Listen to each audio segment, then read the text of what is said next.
The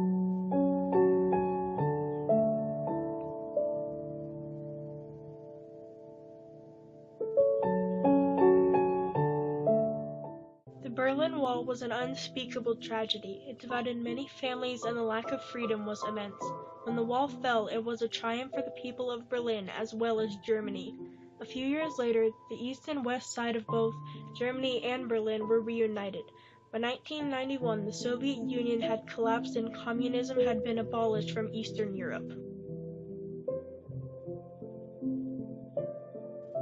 After World War II, Germany was divided into 4 occupation zones based on the outcome of the Yalta Conference in 1945.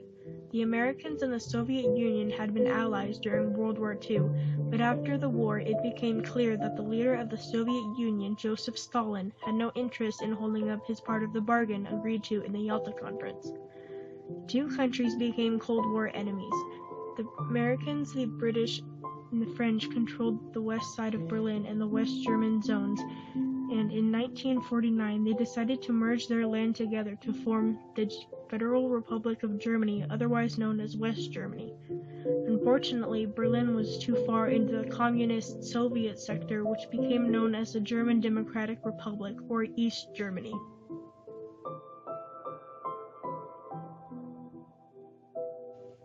Prior to the Allies joining their zones of occupation, the Soviet Union blocked off all the routes into Berlin so that the supply lines would be disrupted.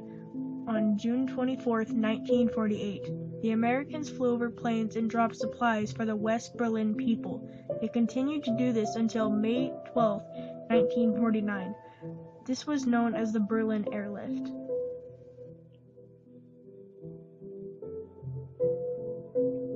Many people in East Berlin didn't want to live under communist rule, and they continually escaped into West Berlin to be free and to reunite with their families. This graph that was produced by Jochen Ockmer of the University of Osnabrück shows how many people were leaving East Berlin before and after the wall was built. In response to the flood of people leaving, the East Berlin government erected a barbed wire fence in the middle of Berlin on August 13, 1961, which began the first stage of the wall. But the people of Berlin didn't let this stop them. There were many people that jumped over or crawled through the barbed wire. Eventually, the barbed wire fence was replaced by a brick wall. Some people during this time got to the other side by jumping out of windows, but eventually, the windows that were near the wall were blocked off by bricks. The wall was somewhat temporary at first, but eventually evolved into a permanent concrete barrier. In October of 1961, there was a 16-hour standoff at Checkpoint Charlie between tanks of the Soviet Union and the Americans and their Western allies. Luckily, no shots were fired during this event. In 1963, President Kennedy gave a speech in West Berlin to show that the Americans were committed to German reunification. All free men, wherever they may live, are citizens of Berlin. And therefore, as a free man, I take pride in the words, Ich bin ein Berliner. The Berlin Wall was 91 miles long and was almost 12 feet tall. It split the city of Berlin in half. The Berlin Wall ran right through the middle of the city and caused great despair.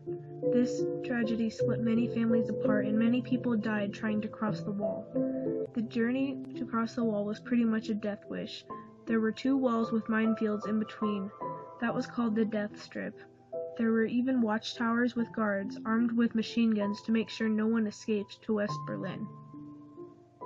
The Berlin Wall was a cause of great tyranny for many. Imagine yourself not being able to go to the grocery store because there was a huge wall, guards, and minefields in the way, or not being able to wave to your family because if you did, you would get shot at. In one instance, 2 men, 22-year-old father Siegfried Nofke and his friend Dieter Hotker dug tunnels to be with their families, but one of their wives betrayed them and they were caught by East German police.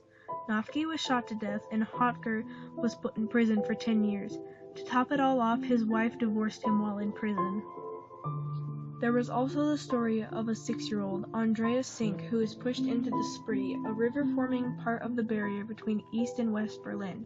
This was a well-guarded area, but none of the East German guards took interest in helping the little boy. Unfortunately, there were numerous reports of people drowning while trying to escape East Berlin. 18-year-old Peter Fechter and his friend Helmut Kolbeck were desperate to see their families. They attempted to climb the wall near Checkpoint Charlie and were only a few feet away from the west side when Fechter was shot in the pelvis. This event was watched by hundreds of people, but they couldn't do anything because he was still in East Berlin. He bled to death after about an hour of being ignored by East German police. The East German government, along with the rest of Eastern Europe, was majorly influenced by the Soviet Union. When pro-democracy protests occurred in Hungary in 1956 and Czechoslovakia in 1968, the Soviet Union sent soldiers and tanks to put down the protests and end the reforms. These events demonstrated the brutal rule of the Soviet Union and the puppet governments that were in place throughout Eastern Europe, including East Germany. It was clear that democratic reforms and demonstrations were met with harsh consequences. In 1985, United States President Ronald Reagan and Soviet Union General Secretary Mikhail Gorbachev met each other for the first of several summits. They talked about international diplomatic issues and developed a close relationship. From the time he took office in 1985 through the collapse of the Soviet Union, Gorbachev continually pushed for economic and political reforms.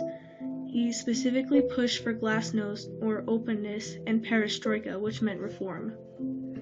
On June 12, 1987, President Reagan addressed the issue of the Berlin Wall in a very powerful speech that he gave in front of the Brandenburg Gate. General Secretary Gorbachev, if you seek peace, if you seek prosperity for the Soviet Union and Eastern Europe, if you seek liberalization, come here to this gate. Mr. Gorbachev, open this gate. Mr. Gorbachev, tear down this wall.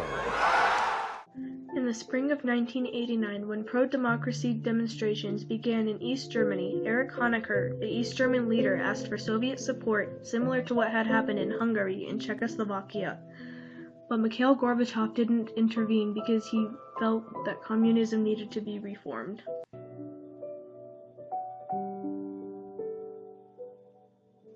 In 1989, Gorbachev announced that the relations with the West had changed. He began easing travel restrictions across Eastern Europe. East Germans began leaving the country through the relaxed borders of Austria and Hungary to see their families once again. In the fall of 1989, frequent demonstrations occurred at the Berlin Wall. Erich Honecker resigned as East German leader in October. At midnight on November 9, 1989, thousands of people flooded the checkpoints. The wall had been breached. I don't think walls work because walls are always breached. Whenever you build a wall, people want to get over it, they want to get under it, they want to get through it. And so for me, the fall of the Berlin Wall is really a testament to the triumph of human ingenuity. Right? People were going to tear that wall down, even if they had to go themselves with hammers and chisels and bring it down. The wall had been breached hundreds of times by all of these people who refused to take no for an answer and said, we're going to get over that wall. And if you see it not as a one-time event, but as the culmination of years and years of decades of people saying, no, we refuse to accept this, I see it as a triumph of human will, of human ingenuity, of human passion to be free. That weekend, more than 2 million East Berliners visited the West. The wall was gradually taken down by the East German government. Some pieces of the wall remain on display, and others were taken by protesters when the wall came down.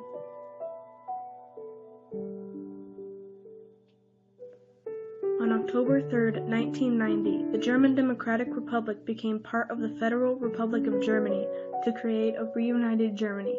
By the end of 1991, the Soviet Union had been disbanded and communist rule had ended. As for Berlin, it became one city again, and the symbol of Cold War division and tragedy had been overcome by the willpower to be free by the people of Berlin.